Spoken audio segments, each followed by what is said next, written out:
Are you tired of feeling overwhelmed and unsure about your role in project management?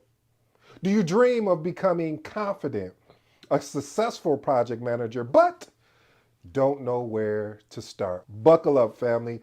I'm about to share my secret formula for transforming from a rookie to a rock star PM. It took me a decade through blood, sweat, an occasional tear or two to master some of these game changing strategies that I am sharing with you for free. I know what you're thinking. You probably think it's a catch. What I mean, he's going to do a webinar. Is he going to sell me something? No. I really want you to really lock in on some of these tips because one of the goals here is to continually to over deliver. I really think you're going to really want to lock in and pay attention to tip number 4. And yes, I'm baiting you to stay longer to listen to more of the episode. Do you mind if I share a quick quote with you? I love this quote by Tony Robinson when he talks about change happens when staying the same is greater than the pain of change. Again, change happens when staying the same is greater than the change is greater than the pain of the change. Tony Robinson. Family, I want to big up to Big Jude 100. He or this person, I don't want to say he or she because I don't know, they didn't confirm, but big up to you, Big Jude. I appreciate you leaving the comment about how you passed your CAPM. It's really good. One of the reasons why I make these episodes and and build this content is because of people like Big Jude 100 leaving me a comment, letting me know that, hey, I passed my CAPM or I'm making a decision to get in project management. These type of things really inspire me and really influence me as somebody that really cares about this thing that they call project management. So again, big ups to you. Thank you for sharing that with me. I don't know why, I'm just super excited about that, but I always want to share the wins of what family has provided me. So if you had a win, meaning you passed your CAPM, your PMP, whatever, your ACP, hey, shoot me a comment and let me know so we can give you the proper respect and the proper salute to this thing. You mind if I share a story with you? When you make a decision to get into this career called project management, it doesn't matter how many years of experience you have, how many awards, forget it, how many certifications or accolades that you have in this thing called project management. There's always going to be someone or people, I should say more or less your stakeholders, that are going to question if you are really meant to lead a particular project. Here, let me give you some context, family, to speed this up. So one day I was meeting with the project sponsor and some of the team, some of the stakeholders, as we were collaborating to build out this project charter. Again, I taught everything I share with you. These are actual events. I had to change some of the names to protect the innocent. But seriously, we're building out this project charter just like how a project charter should be built out, meaning a collaborative approach, not a isolated or a silo approach where you give the charter to the project manager or to your stakeholders or even the sponsor and they go and work on it individually. No, we collaborated on this particular charter. We finished the charter, we got it locked up. Everyone was like, yep, that's it. The team was in agreement. So we put it up in our repository. At that time, we were using, I think it was Dropbox. I think we were using Dropbox at that time, a business, because we were looking at getting into SharePoint. But at the time, because of this, the size of this organization, we would just made a decision just to use Dropbox. Well, a stakeholder that had got onboarded, now keep in mind when a project charter is created, it authorizes the project manager, as well as a project charter is not a project management plan. All right, maybe I missed you. Maybe I said something too fast. I'm known to talk a little fast. So let me slow it down. A project charter is not a project management plan. Project charter is really a high level document that really gives you a synopsis of what the project is going to be about, meaning your objective, meaning your schedule, your costs, your stakeholders, any potential risk, etc. And sponsor signed off on the charter and everything. We upload it, like I said, to Dropbox. And one of the stakeholders that got on board, they said, hey, do you mind if I look at the charter? Now, this is an executive, so of course we're going to let them make sure that they look at the charter. And so they looked at the charter and then they started adding more details, and it was very detail driven. And I had to have a conversation with the executive, and it was a challenging conversation because of the fact that this is number one, an executive, and number two, maybe there was a miscommunication. Where am I going with this, family?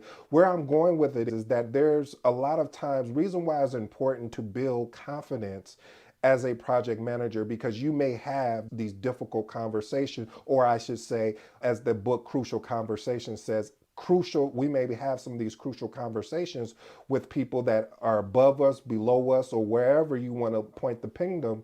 I don't know what that meant, but anyway, the point I'm trying to make, family, is that we have to be able to be confident in what we're doing collectively, and we have to be able to stand on it. And these points that I'm going to talk about really talks about building that confidence and understanding that this is a process. Don't think because you listen to this secret sauce, like boom, overnight you're going to be confident. No, every time you get a project, you're going to be under attack. When you're leading a project, you're going to be under attack because there's going to be somebody out there that believes, one of your stakeholders is going to believe they can lead that project better than you, or they feel that you're not putting the proper artifacts in place, and then not realizing that sometimes, in the majority of time, exceptional project managers, what they do, and I talk about it all the time here, family, is you meet the business where they are, and then you bring them up with you. And when you meet them where they are, if they're not really used to doing project charters, you start creating a project charter, but explaining it and making it high level so you can create that continuously growth, meaning that you can grow with that organization. So let me get into my points so we can go ahead and so hopefully you can steal something, you can steal my homework for today. All right. Point number one, it's an ongoing journey. What is the ongoing journey? Meaning that building confidence is not a one-time event, but rather a continuous process and development. One of the things I had to realize, family, is that because projects are temporary in endeavor, because projects, if it's a true project, it should be something unique in nature, and you're not going to know all the pieces. There are going to be people around you that are much more knowledgeable. And can you humble yourself to understand, I am on a journey? Yes, the destination is down that way. And yes, I can see the destination. However, I got to trust the journey. I got to trust the process. So here, you know how we're going to do, because I know some people struggle with this confidence piece. I'm going to be giving actionable items throughout today's episode. Here's one actionable item regarding ongoing journey. Embrace a long-term perspective of building confidence. View setbacks as a setup, meaning that this is only temporary and a temporary opportunity for you to learn as well as grow from these failures. Don't turn something that's temporary into something that's permanent. I've seen that happen so many times where project managers get into this thing and they're leading the project, they're pushing the project forward, and then all of a sudden they have a mistake or they made a bad judgment, and now they just feel stuck. No, we don't do the stuck thing here. We learn from how we were stuck. Let's move on to point number two. Self-doubt is normal. I don't care who you are. One of the things I loved in one of my number one books, and I said we need to do a book study. I still should do that. But Tim Grover, he wrote two books. The second one is Mindset, I think, and the other, not Mindset. The first one is about unstoppable something. I'm so sorry, family, that I can't. And it's one of my favorite books. I feel embarrassed. But reason why that book is so important, I love the story that he was telling about Jordan when he started getting butterflies. We're talking about Michael Jordan, one of the greatest to ever lace them up. And he was getting butterflies. And I love what Tim Grover said. He said, hey, just make sure that the butterflies are going in the same direction. Translation, what I got out of it is that self-doubt is going to be normal. But even though it's normal, is how you allow it to either push you or you push it. Ooh, I like that. Let me tell you why I like that, family, is because Self doubt is a common experience. And when you recognize that you are experiencing self doubt, now you are on a better trajectory as far as leading the project. Here's some actionable items for you. When you feel like you're experiencing self doubt, one of the things that I recommend is seek out stories. Come back to this episode and listen to what I shared with you regarding the issue that I had as far as a project charter. I have more than a decade of experience in project management, and I had somebody that never, I don't know if they've led projects or not, but they had the audacity to tell me how to build a charter, and I'm literally showing them this is the charter. I even took them back to the PMBOK to even to I'm sorry, I'm getting beside myself. The point I'm trying to make, family, is that how you overcome self-doubt is finding a awesome support system from your colleagues, mentors, and friends. And we're going to talk about how important mentors are on your journey in this thing called project management. Let's move on to point number 3. Embrace the discomfort. See, one of the things that project managers have a challenge with is the discomfort when this project is taking off, or if you have to take over for somebody, because let's be honest, project managers, we want to be in control. We want to understand what is going on behind door number 1, 2, 3, and 4. But the real gift of leading projects is really trusting your team. And trusting your team is meaning trusting the stakeholders, trusting your subject matter experts, because it's going to be uncomfortable. This is when we signed up for this thing called project management. We signed up knowing that if we are, because I remember I was leading application projects and then I switched to leading peer infrastructure projects where it was about hardware and about, okay, how we're going to put things in the cloud and what things are going to be on prem. And then I went into cybersecurity. So I was constantly being uncomfortable, and I had to humble myself. An exceptional project manager puts their pride aside and they act like they don't know anything. I know the foundation. I know the principles of the foundation, or I should say the fundamentals, but I don't know what's the code behind a particular application. That's why I have a subject matter expert to lead me. So here's my actionable steps for that. First of all, you are going to be uncomfortable. There's no such thing. If you're leading a project and you're not uncomfortable, then they're not stretching you in that organization. So what you want to be able to do is identify opportunities in which you can take on projects or tasks that will stretch your ability to push you outside of your comfort zone. It's really about reframing the discomfort that you're in, because this is an opportunity for growth rather than a signal to actually retreat. Let's move on to point number 4. Manage manage the negative self-talk and thoughts. Message. If you're new to the episode, anytime I say message, this is the point you want to lock in, you want to tune in. I don't care what you're doing right now, but you want to put that aside and put all distractions aside and lock into this particular point. I did tell you at the beginning of the episode that point 4 is going to be impactful. Why is it going to be impactful? Is because we spend a lot of times when things don't go the way that we thought it should go, I should say, funneling in a negative self-talk as far as undermining the things that we've been through to get here, undermining the certifications we've got, undermining the work that we put in to study and hone our craft, undermining, you get where I'm going. So here's an actionable step, family. When you recognize that you're having this negative self-talk, take a moment to take a deep breath. And then you need to question, why are you having this this negative self-talk? Did someone say something to you that triggered something else in you that made you believe you're not good enough? Evidently, you must be good enough. You must be exceptional enough because they have you leading this project. And if this is your first time leading a project, then you need to focus on being able to get the fundamentals down. You need to focus on partnering with your stakeholders and not going in there thinking everything. You will need to humble yourself and say, hey guys, I'm working with you. You're the expert. I'm here to support. Just help guide me on things that you need. I'll make sure that all of our meeting recaps are on point, holding people accountable, the things that you have control over that you could probably do in your sleep.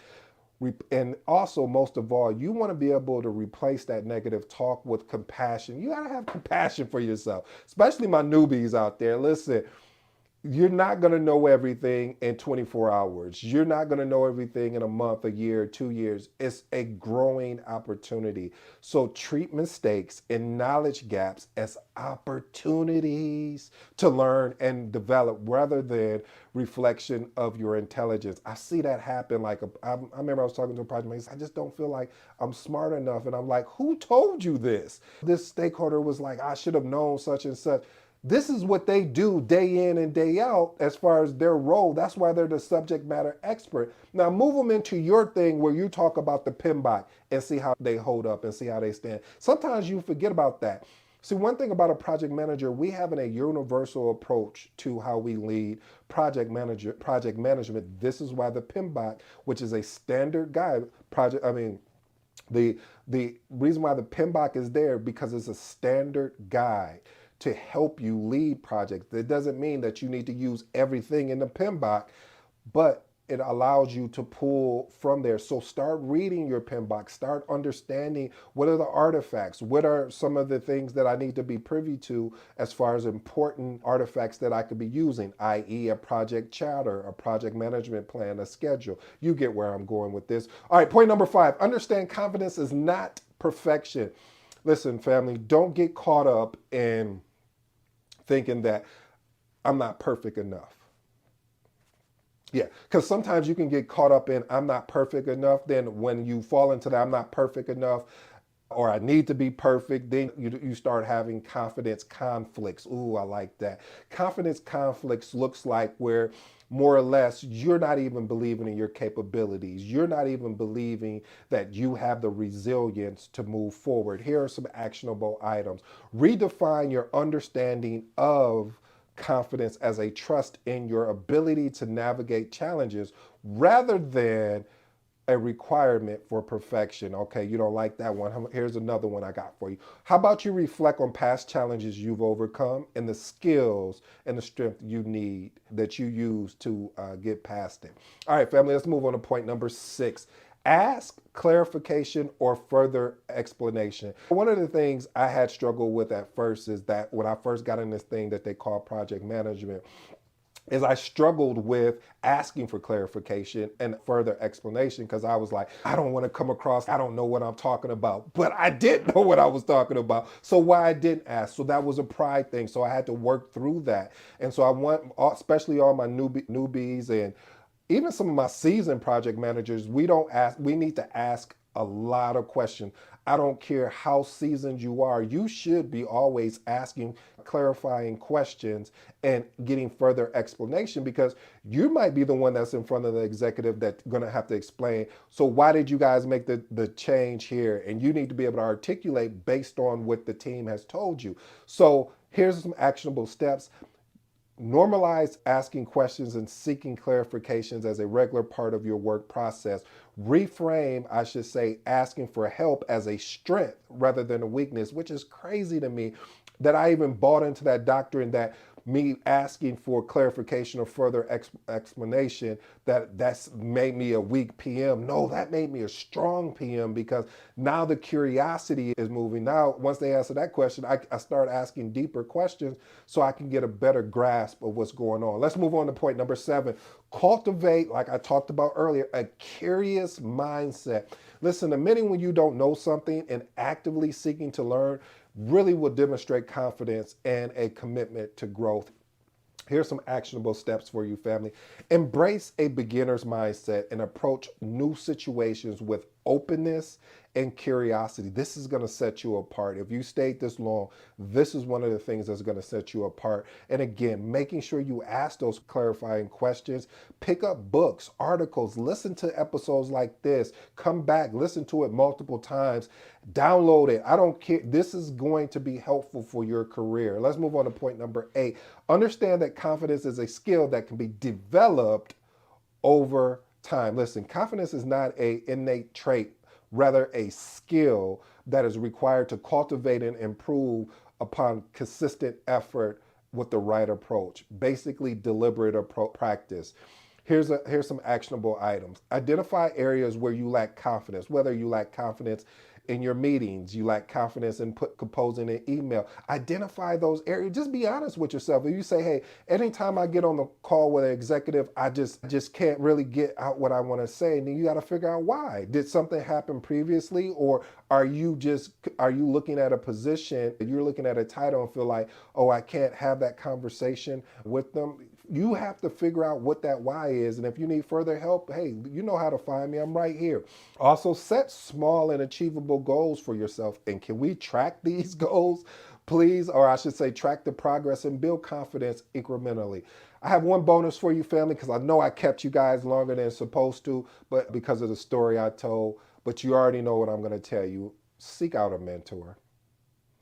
A mentor will give you valuable insight. I am your mentor as of currently right now through putting out these episodes. But if you want a more intense mentoring or coaching session, then we can have that. But the point I'm trying to make is that you need to identify potential mentors. I always share with you, I live by what I'm talking about. I have a mentor in project management. Why would I have a project and I have all of this experience? I have the certifications, the degree. Why? Because I truly feel that when you have a mentor, it really sets you up for success. They really create they have already went down this pathway. And because they went down this pathway, they'll be able to tell you to watch out for things, or to be able to, when you bring a discussion to them, they'll be able to look at it with a different set of lenses. So again, reach out to potential mentors, express your interest, and be willing, if you're working with that mentor, to pay for that mentor's time, because they went through the trials and tribulations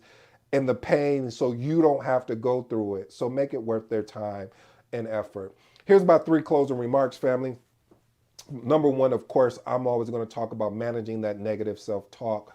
Understand that negative self-talk can really undermine your confidence. And when your confidence is attacked or being attacked, you have to find ways to recenter yourself so you can get this confidence. And this confidence is not going to happen overnight. It's going to be an ongoing process. This is an ongoing journey that you're on, because again, projects are new endeavor as well as they're unique. Point number 2, understand that confidence is not perfection. A lot of times, especially project managers, we can get caught up in this perfectionism where we just believe, oh, everything, no.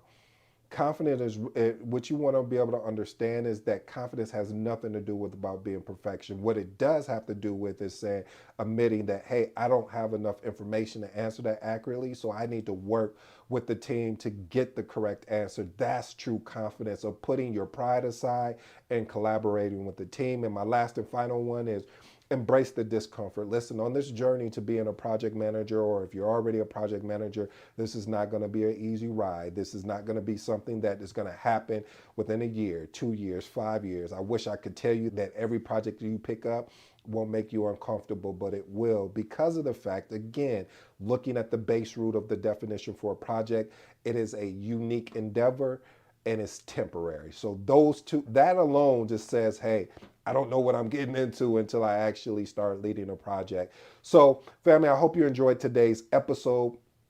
It's really important that you understand that you are on a journey, you are on a road to continuously develop your confidence as you lead these projects moving forward. I go by the name of ED, and this has been an amazing opportunity to really dissect about how sometimes people can get caught up in a lack of confidence when leading projects. You know my motto, you know my slogan. I'm out. Thank you.